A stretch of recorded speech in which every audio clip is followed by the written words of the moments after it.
In 2018, after decades of legal battles over rights and IP, Disney's finally bringing properties home like FF and X-Men. They purchased the right owners Fox, and with that, most of Marvel's characters are back home in the House of Ideas, assuming of course the deal passes through the regulatory system successfully. With Disney's acquisition of Fox, we no longer have to make educated guesses based on first appearances about which studio owns which characters. Other rights like Black Panther, Punisher, and Man-Thing reverted back to Marvel after a period of non-use by their respective license holders. Except for one.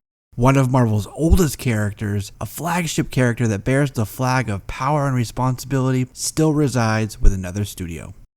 Spider-Man. I'm talking about Spider-Man and how his rights currently reside with Columbia or Sony Pictures. So let's take a journey from 1967 to 2018 and explore the history of Spider-Man's film rights and on-screen appearances. How did Sony end up with the rights, you might ask? Why don't Marvel have them now, even though Spider-Man appeared in the Marvel Cinematic Universe? If this is all confusing to you, you're in the right place to have it cleared up. Spider-Man's on-screen life began on September 9th, 1967, when the Grant Ray Lawrence animated production hit the Saturday morning airwaves for the first time. Grant Ray Lawrence partnered with Smile & Stanley and Jazzy John Romita through Marvel's Entertainment's Marvel Publishing division. Stanley and Martin Ackerman were licensing out their characters for merchandising and television as a low-risk way to boost sales that had begun to decline during a time right after Ackerman's Cadence Industries purchased Marvel. This period became known as the Marvel Explosion, and this was just after distribution limitations were lifted that had been imposed by IND that I spoke about in my first comic book history video.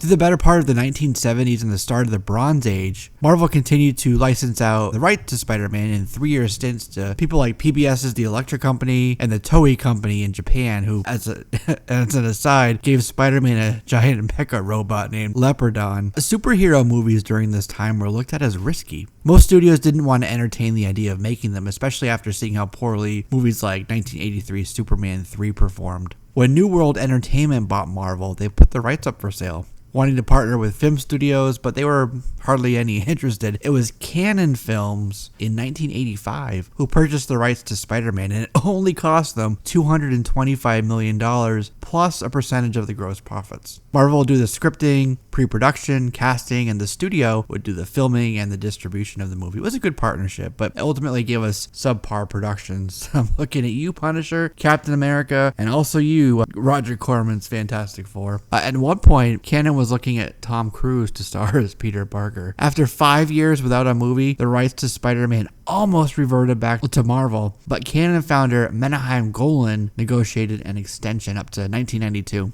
And in 1993, when Toy Biz entered the picture, Avi Arad was named president of Marvel Films and New World Films. Marvel Productions became New World Animation as Arad started up Marvel Films. By the end of 1993, Avi Arad and 20th Century Fox struck a deal which is known as the 1993 agreement, and from this point forward until here we are in 2018, Marvel retained the rights to all the X-Men and FF characters, but that's for another video. That same year, 1993, the rights went with Golan to his new company, 21st Century Films, after Canon Films went bankrupt. And here's where it gets a little murky. Golan sold the theatrical rights to Spider-Man to Carol Co., but he also sold the home video rights to Viacom and the TV rights to TriStar, which was part of Columbia. Ultimately, MGM bought 21st Century Films, so Golan's claim to the rights again changed companies. And this kicked off about 8 years of courtroom battles as each of those studios laid claim to Spider-Man's rights. In 1995, a judge ruled that Spider-Man's film rights had expired as there had yet to be any movie made, and the rights reverted back to Marvel at this time. The claims eventually came down to MGM and Columbia, with MGM ultimately relinquishing their claim, and Columbia, they won the rights. So despite all of that license wrangling and juggling between studios, nothing came of it. In fact, we really only had a Spider-Man the Animated Series from 94 to 98, which was a production of in-house Marvel Films animation and not Canon or 20th Century or MGM, Viacom. Now, the part of the story that impacts Spider-Man today begins at this point. In 1997, with Marvel reeling from bankruptcy production and the battle between Icon Perlman and the Toy Biz folks, they saw an immediate influx of cash. One method to see immediate cash flow was to sell off the licensing rights for the characters to be used in, film and television. Sony sent in an offer to Spider-Man to Ike Perlmutter in 1997, and Perlmutter replied to that, for just $25 million more, you can have the rights not only to Spider-Man, but to nearly all the characters in the Marvel studio. And Sony's president replied back, "Nobody gives a shit about any of the other Marvel characters. Go back and do a deal. Only Spider-Man," he told his people.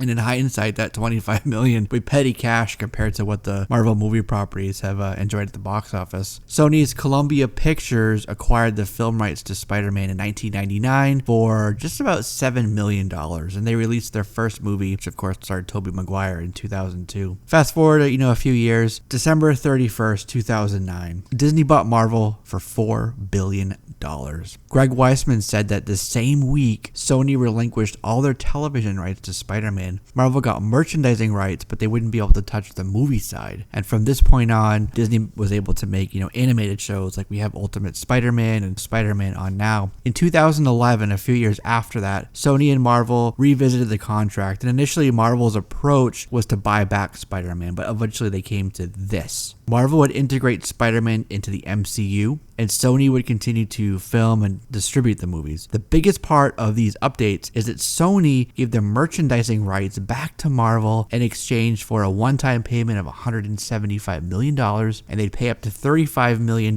for future film profits, instead of what they had as an agreement since 1999 of 5%. In 2017, Sony's CFO, Chief Financial Officer, commented on it, and he said, "We had sold some of the assets of the studio, such as the merchandising rights of Spider-Man, to raise short-term cash in exchange for long-term cash flow when the electronics units were struggling." So after 15 years and 5 Spider-Man movies, Sony was in financial turmoil and was in dire need of cash, and sensing blood in the water and wanting to access Spider-Man, Marvel's Kevin Feige repeatedly courted Sony, and specifically Amy Pascal. Feige first pitched the idea to Pascal in 2014 during a lunch meeting, and she has an office in Culver City, so he went over there to meet with her. But she was so offended at first that it said that she threw her sandwich at him and told him to get the hell out of her office. So Spider-Man and the sequels actually performed poorly at the box office. In fact, Amazing Spider-Man 2 was the lowest grossing of the series. Ike Perlmutter flew Amy and Michael Linton, another of the execs, to his swanky, palatial, oceanside home in Palm Beach, Florida, which actually is not too far from me. This was in early 2015, and he was trying to sweet talk them into letting Disney use the character and kind of reboot the character. That same year, 2015, Sony and Disney actually agreed to a 5-picture deal together. Although Tom Holland said he's contracted for 3 Avengers movies and 3 solo movies, so it's either 5 or 6, we're not quite sure. In 2015 deal, the Sony would keep the profits and keep the film rights to Spider-Man, and they'd also benefit from Marvel's proven success. They'd be able to lean on Kevin Feige's creative input and his expertise. And Disney would benefit because they had the merchandising rights. They'd have a big boost for that. And as much money as movies make these days, merchandising is where the real money is. Sony would produce the films, hire the cast, develop the script. They had John Watts. Meanwhile, Marvel would manage kind of the process and the content. So the 5 movies were Homecoming, Captain America Civil War, Avengers Infinity War, Spider-Man Far From Home, Avengers 4, and potentially whatever Spider-Man 3 will be. So that's the history of Spider-Man on TV and in the movies and the juggling act the licensing and film rights have done. And I hope that clears it up for you. And if you have any additional questions about this or suggestions on other videos you'd like to see, and I have to thank one of my subscribers for the idea for this video, please leave them in the comments or reach out to me at my email. It's jesse@jlscomics.com. And if you like Spider-Man or superhero content, go ahead and hit the like button. If it's your first time here, hit the subscribe button. I'd love to have you here as part of the JLS Comics family. And that'll do it for this video. Thanks for listening, and I will see you next time.